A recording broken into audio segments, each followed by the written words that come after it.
Aujourd'hui, on apprend à créer une transition en vert.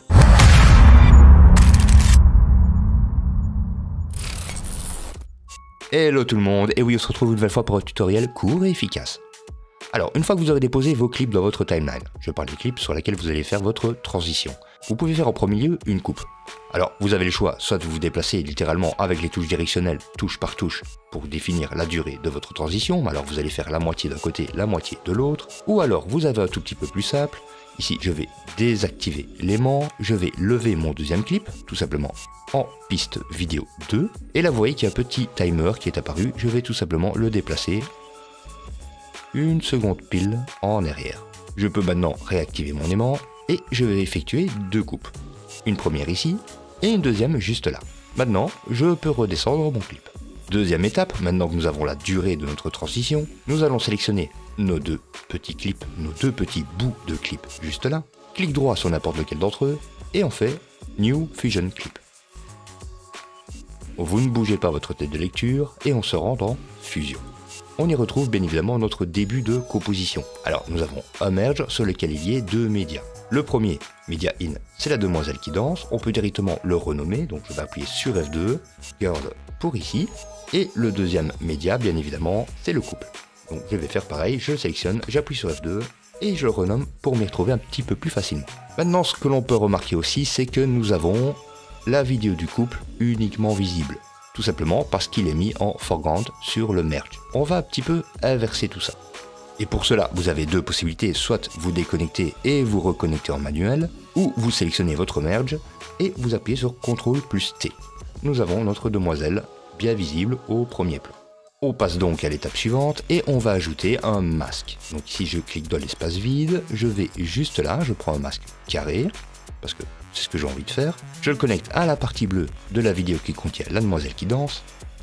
Et vous voyez que directement, on a créé un masque sur notre vidéo. Vous pouvez bien évidemment l'ajuster, le mettre comme vous voulez, peut-être le rétrécir un peu comme ceci, et lui donner une petite orientation.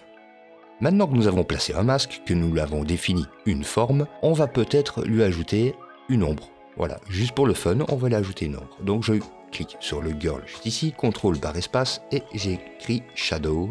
Et là vous avez le choix, le shadow, le real shadow ou le drop shadow, mais je crois que le real shadow ça c'est uniquement si vous le téléchargez via Reactor. Donc on va utiliser le shadow juste là, on le sélectionne et on va le déplacer un tout petit peu sur le côté, voilà comme ça ici, et augmenter un petit peu la douceur. Ainsi nous avons un petit effet de profondeur. Alors, ce que l'on peut faire aussi, c'est ajouter une couleur, par exemple. Mais que cette couleur se marque essentiellement lorsque la fenêtre rétrécira. Donc je vais relever un tout petit peu mon paquet, juste là. Toujours cool de relever son paquet. Je sélectionne le shadow et je vais y ajouter un color corrector. Avec ce color corrector, maintenant, j'ai la possibilité de modifier littéralement la couleur de mon premier clip. On va pas encore travailler là-dessus maintenant, on va juste donner une petite touche juste au moment où la fenêtre rétrécira avant de disparaître. Mais donnons encore un tout petit effet supplémentaire. On va donner un petit effet de glace, comme si c'était une vitre.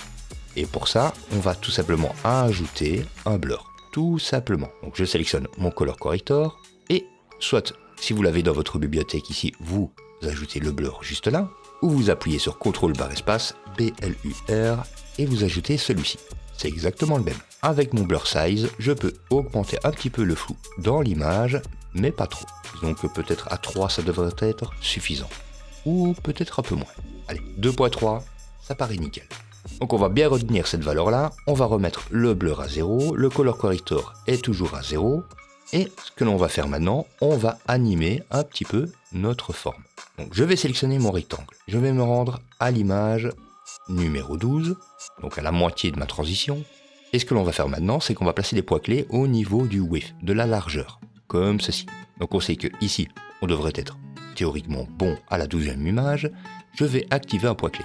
Je me rends ensuite à l'image numéro 0, et le width, je vais l'étendre à fond, et même encore un petit peu plus loin. Donc je vais l'amener sur 2, voilà. Je remarque aussi que je n'avais pas assez de hauteur, ce n'est pas grave, on n'a pas mis de poids clé, on va pouvoir le modifier encore par après, histoire de corriger ce petit bug. Et donc voici l'animation que nous venons de créer. Il nous reste à mettre un petit peu plus de douceur à cela. Pour ça, on va dans le spline juste ici, on va sélectionner notre rectangle et plus particulièrement le width sur lequel on a mis une animation. Je clique sur le zoom to fit et je les sélectionne tous les deux. Maintenant, soit vous appuyez sur S ou vous cliquez juste là, mais vous avez encore d'autres possibilités. Vous pouvez faire un clic droit sur les points et choisir une courbe qui vous plairait ou qui s'adapterait le mieux à votre projet. Vous avez tous ces choix ici et si vous allez sur la partie Ease, vous avez encore le quadratique, le cubique, le out-in, etc. Tout simplement en ayant appuyé sur S, on va un petit peu voir le résultat. C'est plutôt cool, mais je vais essayer de donner une petite animation supplémentaire. Donc je vais aller à la fin, juste là, et je vais lui faire un petit rebond, histoire de donner un petit effet un peu plus organique. Donc je vais placer un premier point là, un deuxième un peu plus loin, et le premier que j'ai placé, je vais tout simplement le remonter un tout petit peu. Regardons le résultat.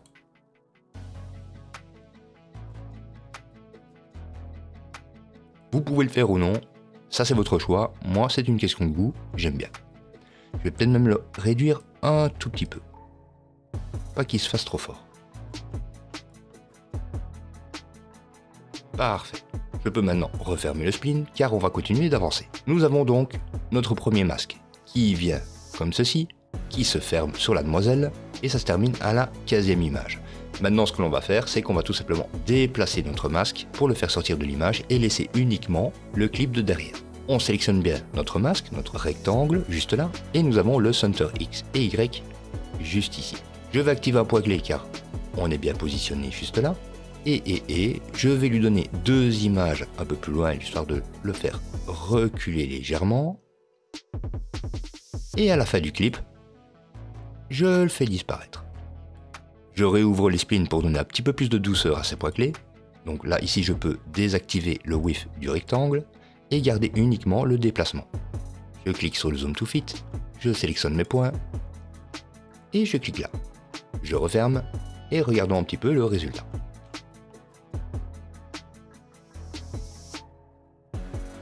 Plutôt cool, non? Allez, utilisons un petit peu maintenant le color corrector et le blur. À partir du moment où la fenêtre se ferme, comme ceci, on va activer le color corrector, on va choisir une couleur, les tons un petit peu fuchsia comme ici, j'active le point clé et je reviens quelques images juste avant pour remettre à 0. Ou presque à 0, c'est au choix. Toujours même manœuvre, et moi j'aime bien de les faire un par un, je réouvre les splines, je désactive le déplacement, et dans le color corrector, je vais essayer d'avoir juste le hue qui est là, et non, ce n'est pas lui, on va plutôt tous les sélectionner alors. D'un coup, zoom to fit, là nous avons le point, c'est la partie verte, bah oui c'était bien le hue juste là, pas grave. Je vais le sélectionner, un petit coup de smooth, et regardons le résultat. Reste à faire pareil maintenant avec le blur, on le sélectionne, on avait retenu qu'on était bon à 3, donc c'est bien. Donc, une fois qu'il se ferme ici, on va le mettre à 3 et activer un point clé. Voilà, quelques images juste avant. On va le remettre à 0 et regardons le résultat.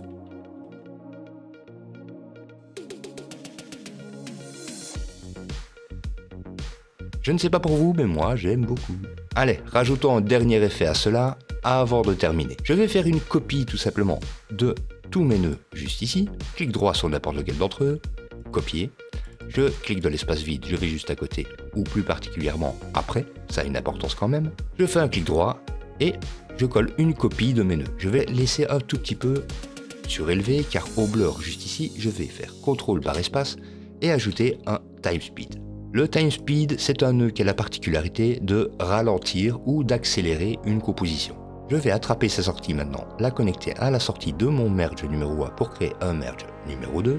Je vais sélectionner mon time speed et ici on a la possibilité dans l'inspecteur de modifier le délai. Alors le délai c'est pour faire accélérer vers la droite et vers la gauche on va faire ralentir un tout petit peu. Moi je vais faire ralentir très légèrement, peut-être de moins 1.5.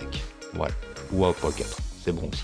Ce que j'ai fait, c'est que j'ai tout simplement créé une copie de toute notre première composition qui est placée juste devant et qui aura un petit délai de retard. Regardons un petit peu le résultat.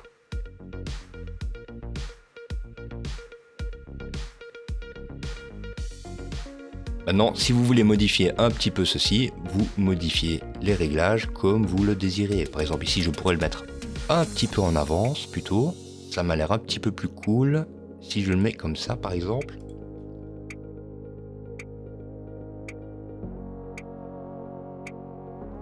Et on va peut-être même l'accélérer un tout petit peu, histoire que ça nous fasse plusieurs masques en même temps. Il rétrécit, il change de couleur, on ajoute un blur, et on voit bien qu'il y a le masque, un deuxième masque qui a pris un petit peu trop tard sur la composition. En tout cas, le premier qui part, c'est celui qu'on vient d'ajouter. On l'a tout simplement accéléré. Et je dirais que là par exemple, nous avons fini. Nous pouvons revenir tout simplement dans notre partie montage, attendre que la petite barre rouge ici devienne bleue. Alors si vous n'avez pas cette petite barre rouge de chargement, je vous invite à aller dans la partie playback, render cache, et vous le mettez tout simplement sur Smart. Ainsi, une fois que la petite barre de chargement sera bleue, votre lecture sera fluide. Et vous pourrez regarder et admirer votre nouvelle transition.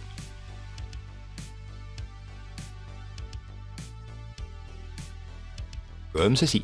Encore une fois, merci à toutes et à tous de m'avoir suivi jusque-là. N'hésitez surtout pas à lâcher un petit pouce vers le haut, à vous abonner si ce n'est pas encore déjà fait, à activer la cloche pour être tenu au courant des nouvelles sorties, à laisser des commentaires car je lis absolument tout le monde. Vous pouvez aussi partager les vidéos, on ne sait jamais que autour de vous il y aurait des personnes qui seraient intéressées par le montage vidéo et en particulier sur DaVinci Resolve. Et bien évidemment, portez-vous bien et à la prochaine. Ciao ciao. Chef, ou tu sors ou je te sors, mais faut la prendre une décision. Hein? Vas-y, vas-y, viens. Ou tu sors ou je te sors. Hein? Jacques, le malade. Viens là, garçon. L'embarquement. Putain, ta mec.